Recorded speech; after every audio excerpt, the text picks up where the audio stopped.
I believe Jets-Chargers was the exact midpoint of the season, that it was the exact halfway through the number of games played. So tonight is the first game officially of the second half of the 2023 season. And what a game it is to kick off that half. But what did we decide to do here?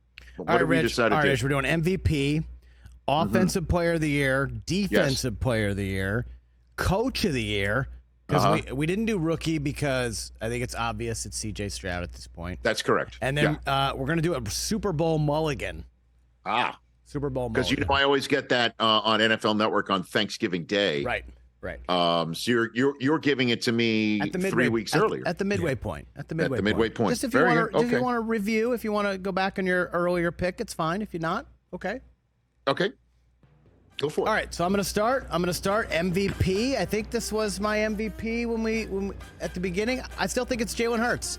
The Eagles are the best team in the league. Hurts is leading that offense. A.J. Brown, you could say Offensive Player of the Year. Sure, I'm here for that. But Jalen Hurts has been awesome, and the Eagles are great. And so I'm going with him. Offensive Player of the Year, I don't think there's any argument. It's Christian McCaffrey. I know the 49ers have lost 3 in a row, but this guy has scored a touchdown in every game this season. He has 4 more receiving, 9 on the ground. He's been phenomenal. It's Christian McCaffrey. Defensive Player of the Year, I love Myles Garrett.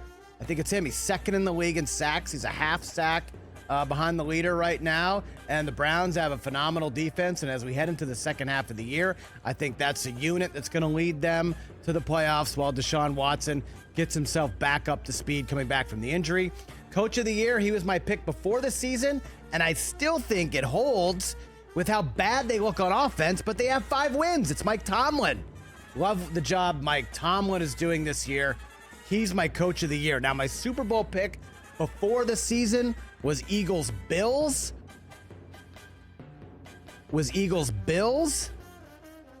I'm changing it. I think we're on a collision course for a Super Bowl rematch, Chiefs and Eagles. I'm still taking the Eagles to win this year. That's my Super Bowl mulligan. TJ, you're up. What do you got? All right, Chris, well, with MVP, I'm going to go with Lamar Jackson of the Ravens. Lamar doesn't right now have the gaudy numbers, right? But the way the Ravens are playing, and I know you can use that, well, who have they beaten type thing, because I heard other shows saying it. But the fact is, you can only beat who's on the schedule and who you're playing. Right. I feel Lamar had a lot of pressure on him to come through and be successful this year, and I think he's doing it. Like I said, the numbers aren't as gaudy as others. He only got 9 touchdowns, even though he is leading the league in completion percentage. I feel his numbers will go up as the season goes on. But I got Lamar as my MVP. Offensive Player of the Year, I'm going to stick with the guy I picked in the preseason. That's the cheetah, Tyreek Hill. I feel like there's really no way to stop this guy. Yeah. There's no defense. There's nothing. Because when a man is that fast, what can you really do? How do you simulate that? Like, how do you stop him? And he's been putting up the numbers. McCaffrey also, obviously, another great pick. He scored touchdown after touchdown after touchdown. But I just feel like Tyreek, there really is no defense for this guy whatsoever. Yeah, 1,100 yards in 9 games. It's ridiculous. Yeah. And we thought 2,000 yards was kind of crazy. It doesn't look so crazy now, does it? It looks like he's going to do it. Defensive Player of the Year, a few weeks ago, I came on the Monday and held up this whiteboard and said he was MVP of the league. Obviously, we know that only goes to the quarterback, so maybe it should just be quarterback of the year instead of MVP. But Myles Garrett, I have him as my Defensive Player of the Year for obvious reasons. He's a monster. And there are some great defenders this year. Of course, TJ Watt, of course, my guy Micah Parsons. Yep. But, I'm going to take feelings out of it and say Myles Garrett as the Defensive Player of the Year. Coach of the Year was tough because I wanted to go Mike McDaniels. Tough. I decided to give it to D'Amico Ryans. Nice. The Houston Texans Good right one. now. They kind of maybe changed the culture there, and the Texans look like going forward, they could be a team that, could give some people problems. Maybe not this year, but I think going forward, I kind of like where they're at with C.J. Stroud, Will Anderson, with D'Amico. Yeah, 4-4 right now. If they knock off Cincinnati this week, a team who's on fire, I think you're really going to start to see the chatter for D'Amico kind of get a little louder. So, and if I'm a Texans fan, your future's looking really bright, really good. And Super Bowl matchup, like, it pains me not to say the Cowboys. I really want to say it, but I'll just keep it real. I've got my MVP, Lamar Jackson, and the Baltimore Ravens taking out, do I have to say it? the Philadelphia Eagles. It makes me want to vomit. I've got Ravens. That's going to leave a mark there. Rich, I'm not happy about it. I don't want to say it. I hear you. But I guess this is why we hang out together, because my list is kind of a mixture of the two I just heard. The MVP, I went back and forth. Preseason, it was Mahomes. It might wind up being Mahomes by the end of the year anyway. I thought to myself, is it Lamar Jackson? And it very, very well could be. But I'm going Jalen Hurts too. I think he is the personification of what this team is all about. Don't forget, he had A.J. Brown in his grill early on, and he started finding him, and he has fed him, and he has been happy. And Devontae Smith has been fed, and he has been happy. And the running game is terrific, in part because of a lot of the holes that I think his passing game opens up.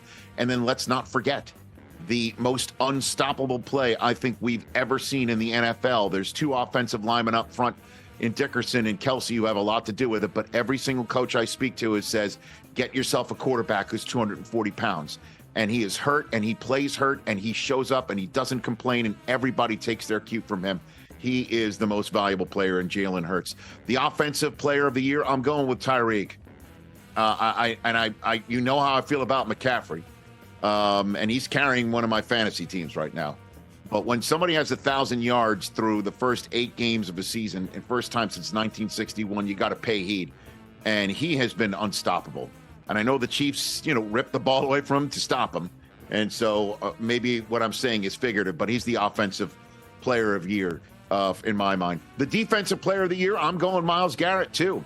Yeah. He's got 9.5 sacks, same as Max Crosby, same as TJ Watt. Danielle Hunter leads the league in sacks at 10, but I mean, I've never seen anybody create a pre-snap penalty because 2 players are traveling with him. I've never seen what happened in that Titans game. I've never seen what happened with him practicing a crossover dribble over the center before he wreaks havoc. I've never seen anybody leapfrog over a long snapper like him and not get called for leverage. He is just a freak, and he is without a doubt the defensive player of the year in my mind. Coach of the year.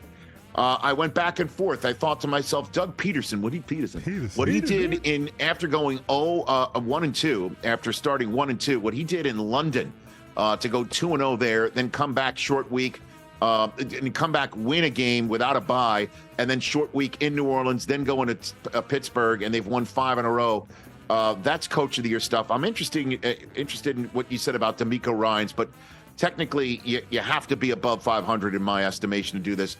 I'm giving it to a guy who caped for his quarterback, even when the quarterback was saying, I don't want to be there anymore, and tweeted it out just as his butt was hitting the seats at a press conference, and then suddenly kept things going for this quarterback to come back, hired an offensive coordinator to switch things up, saw his top running back go out right away with an Achilles injury, has this defense playing out of their minds.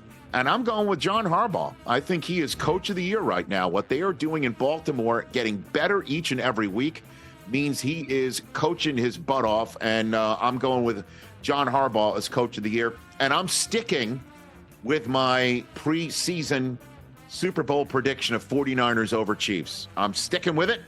There's no reason for me to jump off it right now. Okay. I'm thinking the Chiefs are going to be very tough to beat. They are the 1 seed right now in the AFC. Patrick Mahomes, it was amazing in our research for this game in Frankfurt, and Orlovsky mentioned it on the air several times.